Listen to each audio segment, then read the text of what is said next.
Do a barrel roll. Welcome to The Know. I'm Ashley Jenkins. Heads up, film and TV geeks. Some of your most anticipated blockbusters and favorite TV shows could find themselves on indefinite hiatus, unfortunately, pretty soon. Not because they're canceled, but because there's some other stuff going on. There's a showdown brewing between writers and Hollywood that could see Star Wars, the Marvel Cinematic Universe, the Justice League, and dozens of other big-name properties affected, including video games, thanks to a writer's strike. Now, some of you will no doubt remember the last time this happened. It was back in 2007 and 2008, and it led to a shutdown of most of Hollywood. So we're here to break down what you should know about this strike and what will happen to all the stuff you care about should the strike go down.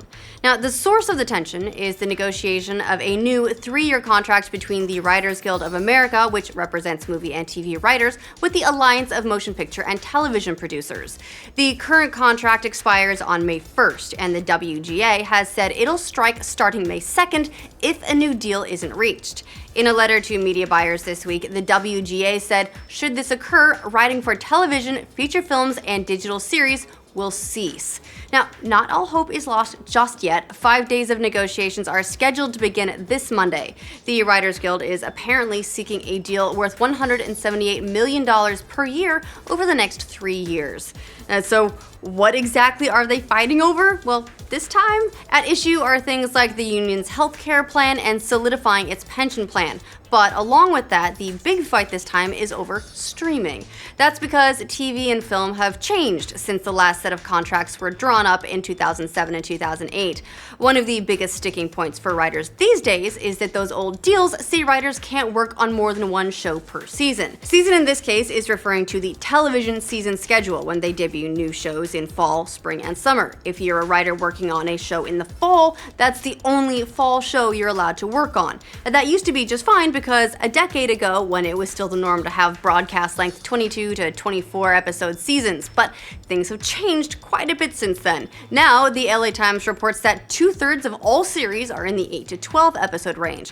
That means if you're a writer, you're getting paid half as much, or in an 8 episode season, 1/3 as much for a huge chunk of your year. There's also the question of digital distribution for both TV series and movies. Netflix, Amazon, and HBO Go have all turned into pretty big powerhouses in this area, but the secretive way they protect their data makes residuals more tricky. In the past, writers were paid residuals when shows and films hit the rerun stage, but now that's not the path that TV shows and movies seem to take anymore. So things are way different than the last time they negotiated over these issues, which means the writers want a lot more, and the studios don't really want to budge on the deal they've got in place. Talks have already broken down multiple times. If they don't figure it out before the next voting period later this month, we're probably going to see a strike. But what all would be affected?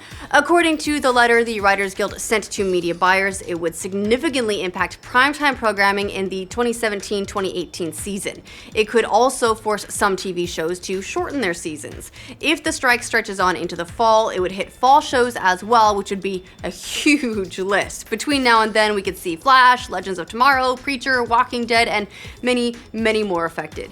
Now, presumably, Netflix shows like Stranger Things and The Defenders, which are released all at once, have already been written and shot, so those may not be affected. Star Wars Rebels, which has a longer lead time since it's animated, might also see a bit of a delay. In the 2007-2008 strike, a number of shows had their seasons shortened by the strike, including 30 Rock, Breaking Bad, Family Guy, Heroes, Lost, The Office, Smallville, and many more. And production on other shows stopped completely. That included 24, Battlestar Galactica, and Entourage. I mean, some have said that the strike hurt Heroes in particular, basically knocking the entire show off course. It happened during the show's second season, and only 11 of the planned 24 episodes were produced. It was a way, really, man, that strike was blamed for knocking a lot of shows completely off the map, and also kicking off the golden age, if you can call it that, of reality television, because they needed stuff that they didn't write.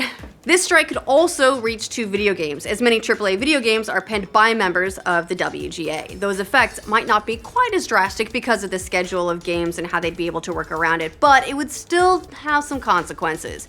A strike would also more than likely delay production of some movies and shows that are still in the writing phase. Of course, actors could choose to stand with the writers and not cross the picket line, as they did in the 2007-2008 strike. That meant they decided not to work either in solidarity. In that case, the effects could be more far-reaching because it would also shut down a number of movies and shows that are past the writing stage.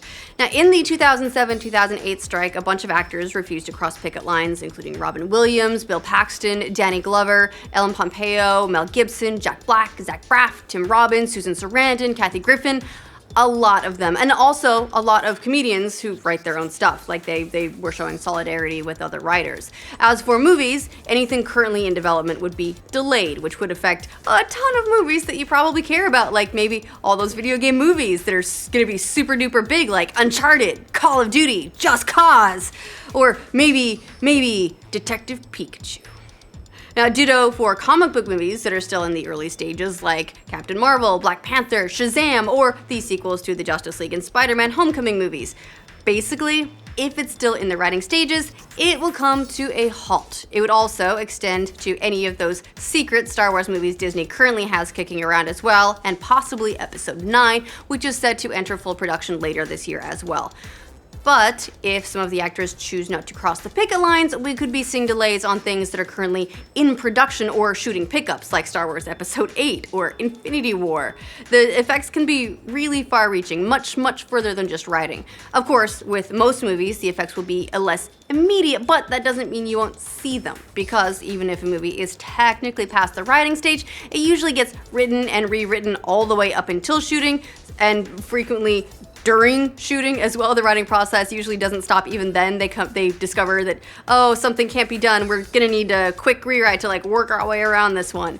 And if a script doesn't get the time it needs to bake, studios generally aren't going to delay a movie because they build so much of their revenue on scheduling out these releases years in advance. Remember, Suicide Squad had to be written in 6 weeks because they already had so much stuff scheduled. And when push comes to shove, they're gonna shoot no matter what state the script is in. So a writer's strike could have some pretty dramatic effects on movies that are getting ready to start shooting in the next few months, as there won't be as much time to rework those scripts.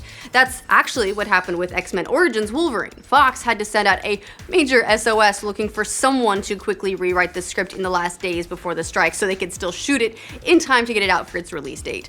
Terminator Salvation was apparently in a similar boat, and well, we all saw how those turned out. Really, the previous strike is the template for how we can expect this to play out. If indeed a strike is what ends up happening, again, there's time for that to change. That strike started November 2007, ended February 2008, and all 12,000 screenwriters and TV writers in the guild participated. Hopefully, we won't be looking at a similar situation this May. All those delays we just mentioned would last until the situation is resolved, which would probably be, at the very least, several months. It would cost a lot of things would be impacted, but who knows, maybe reality TV will make a huge comeback, and then there'll be a billion more seasons of The Amazing Race, and they'll do an All-Stars season, and I'll get to do it. So strike away. I don't need those comic book movies anyway. What do you guys think of the reports of possibly impending writers' strikes? Let us know in the comments. And for more updates on the movies and shows you care about, and if they're going to be impacted by any of this, remember to like this video, and if you're new here, subscribe to the know. Season in this case referring to the television season schedule when they debut no shows. In the 2000 that included 24, Battlestar Galactica, and Entourage. That was a list. In that case, the effects could be far more